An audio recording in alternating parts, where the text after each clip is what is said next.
Hello and welcome to this special coverage. आज मेरे साथ बहुत ही खास मेहमान जुड़ चुके हैं, doctor Sunil Kumar Sinha, principal economist, India Ratings and Research. Very good afternoon doctor Sinha, and thank you so much for taking our time.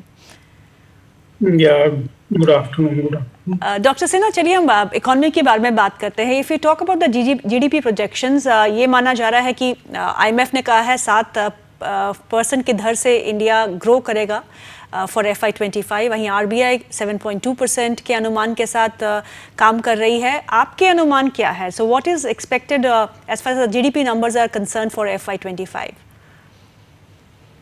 देखिए, जब ये हमने अपना पहला प्रोजेक्शन फरवरी 2024 में किया था, तो उस समय जो भी स्थिति थी उसके हिसाब से हमारा अनुमान था कि 24-25 में जो जीडीपी ग्रोथ की दर है वो 6.5% की रहेगी। पर उसके बाद जो सरकार के आंकड़े थर्ड क्वार्टर के और फिर ओवरऑल जो प्रोविजनल नंबर्स आए हैं जी, उनको देखते हुए ये लगने लगा है कि जो ग्रोथ मोमेंटम है वो जितना हमने पहले एंटिसिपेट किया था उससे ज़्यादा बेहतर है। जी। तो फिर हमने अपना जो ग्रोथ प्रोजेक्शन है वो रिवाइज करके 7.1% कर दिया है। So we are now expecting GDP to grow at 7.1% in the current fiscal. जी, डॉक्टर सिन्हा, इन्फ्लेशन एक कंसर्न रहा है। हालांकि हमने बड़े अच्छे से उसको रेजिलियंट तरीके से उसको संभाल भी लिया है। Inflation gradually has been coming down. अगर हम FY25 के प्रोजेक्शंस देखें तो हम एक दायरे में ही कामकाज कर रहे हैं और आरबीआई भी ये मानता है कि ग्रेजुअली इन्फ्लेशन जो है आने वाले समय में कम होगी। आपके अनुमान इन्फ्लेशन को लेके क्या है और उसके चलते हुए इंटरेस्ट रेट सिनेरियो को आप बदलते देखते हैं? क्या आपको लगता है कि इस वित्त वर्ष में यानी कि FY25 में इंटरेस्ट रेट में कुछ बदलाव नीचे की तरफ कटौती के आ सकते हैं?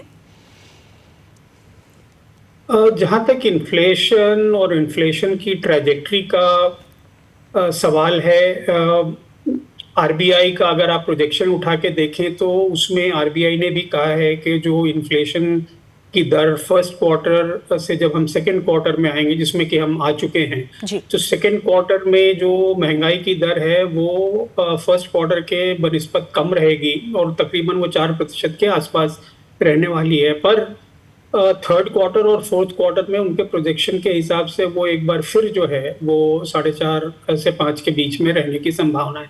जी। तो ऐसे में जो स्थिति उभर कर आ रही है वो ये है कि आरबीआई की जो कमेंट्री है या आरबीआई गवर्नर जो है वो लगातार इस बात को एम्फसाइज कर रहे हैं कि जब तक इन्फ्लेशन ड्यूरेबल बेसिस पे 4% के आसपास नहीं आ जाता है, जी। जिसका मतलब ये है कि अगर एक आध क्वार्टर में आ भी जाए तो उससे बात बनती नहीं है। वो कम से कम जो है 5-6 महीने या जो 8 महीने की जो प्रोजेक्शन है वो 4% के आसपास जब तक दिखती हुई नजर नहीं आती है तब तक आरबीआई इसको अपने कंफर्ट जोन में नहीं मानता है।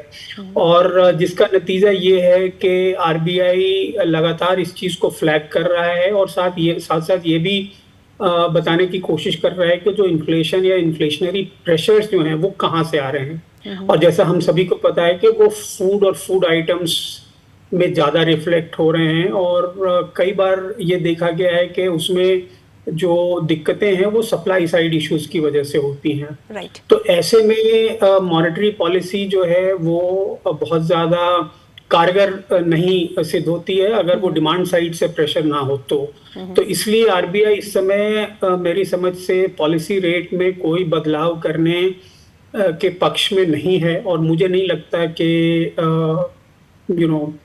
ऐसा कुछ अगस्त पॉलिसी में भी होने वाला है। और अगर कुछ होगा भी तो वो सेकेंड हाफ में जो नंबर्स जो है वो कैसे आते हैं उसके ऊपर डिपेंड करेगा कि आरबीआई का जो पॉलिसी रेट है उसमें कोई बदलाव आता है या नहीं। डॉक्टर सिन्हा, अगर हम केपेक्स देखें, government spending has been quite buoyant और अगर हम इंटरिम बजट के आंकड़ों को भी देखें तो सरकार जो है अभी भी फोकस कर रही है ऑन स्पेंडिंग, पर प्राइवेट स्पेंडिंग जो है अभी तक उभरी नहीं है। ग्रीन शूट्स हाँ थोड़े बहुत देखने को मिले हैं लेकिन अभी भी एक क्वेश्चन मार्क बना हुआ है। तो क्या आपको लगता है कि सिनेरियो ये चेंज होता दिखेगा FY25 में, that private capex will start really growing fast?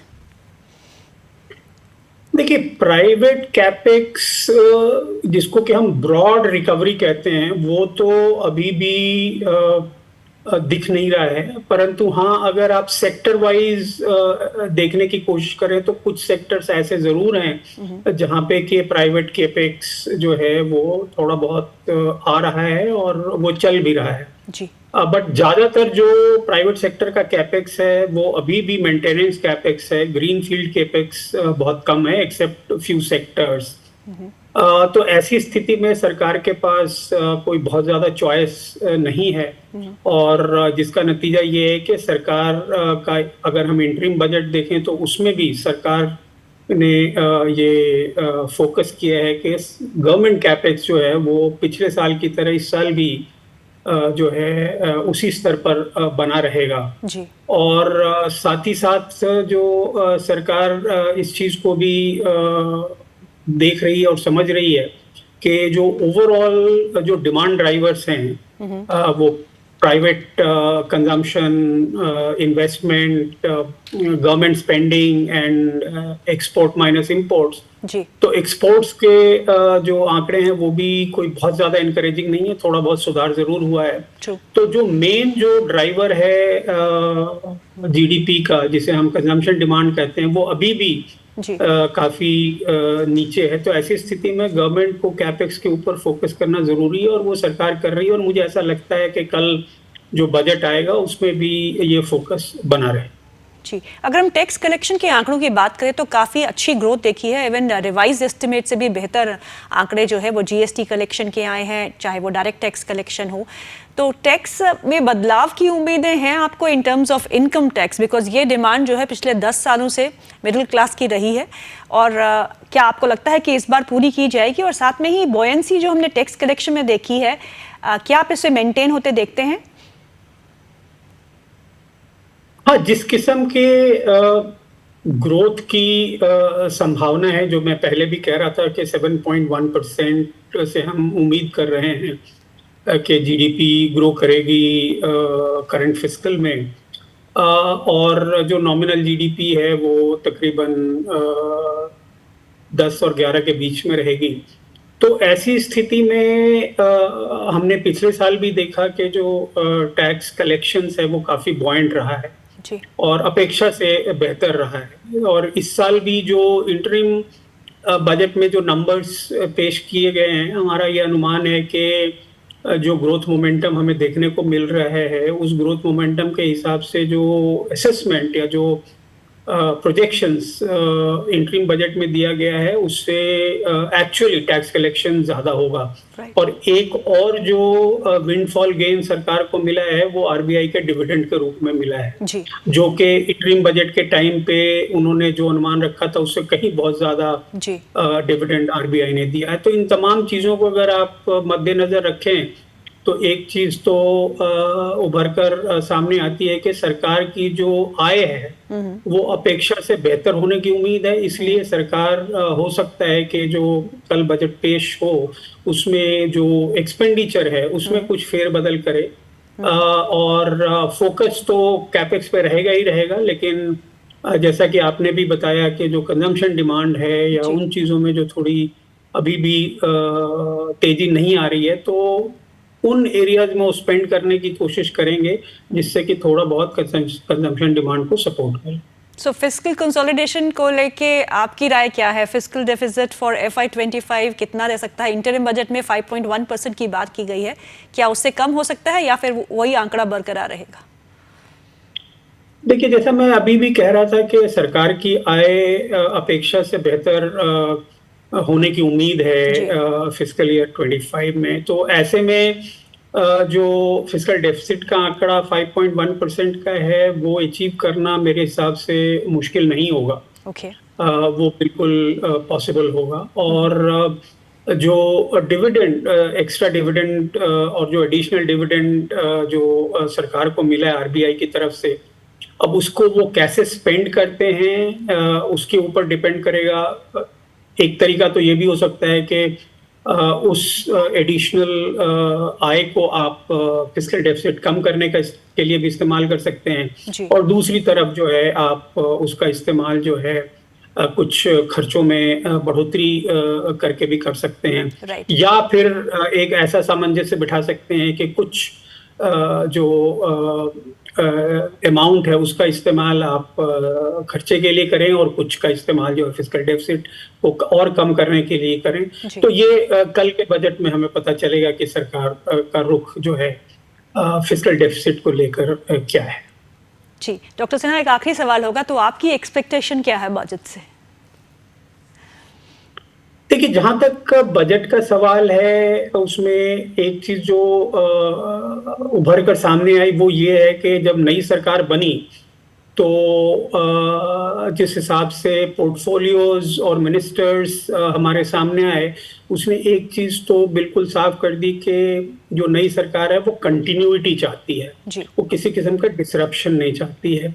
तो उस कंटिन्यूटी को अगर आप देखें तो मुझे ऐसा नहीं लगता है कि कोई बहुत ज्यादा फेरबदल होने वाला है इंटरिम नंबर्स में और फाइनल जो कल बजट पेश होगा।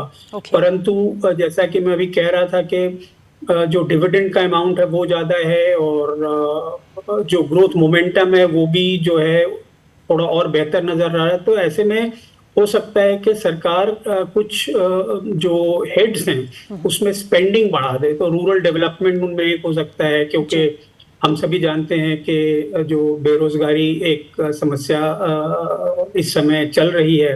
तो ऐसे में अगर आप रूरल स्पेंडिंग करते हैं, रूरल हाउसिंग के ऊपर, रूरल रोड्स के ऊपर, तो वो दो तरीके से काम करती है। एक तो जो पैसा है वो उन लोगों के हाथ में जाता है जिन लोगों की कंजम्पशन की जो प्रोपेंसिटी है वो हाई होती है, तो जो भी पैसा मिलेगा वो खर्च होगा, तो उससे कंजम्पशन डिमांड को भी सपोर्ट मिलेगा। तो इस किस्म के थोड़े बहुत जो बदलाव हैं वो आ सकते हैं। और दूसरा हो सकता है कि जो कैपिटल एक्सपेंडिचर है उसमें भी थोड़ी बढ़ोतरी हो जाए, क्योंकि आपके पास जो है इनकम पहले के एस्टिमेट से ज्यादा है। जी डॉक्टर सिन्हा, बहुत बहुत शुक्रिया आज प्रोग्राम में शामिल होने के लिए। Thank you so much for your time sir.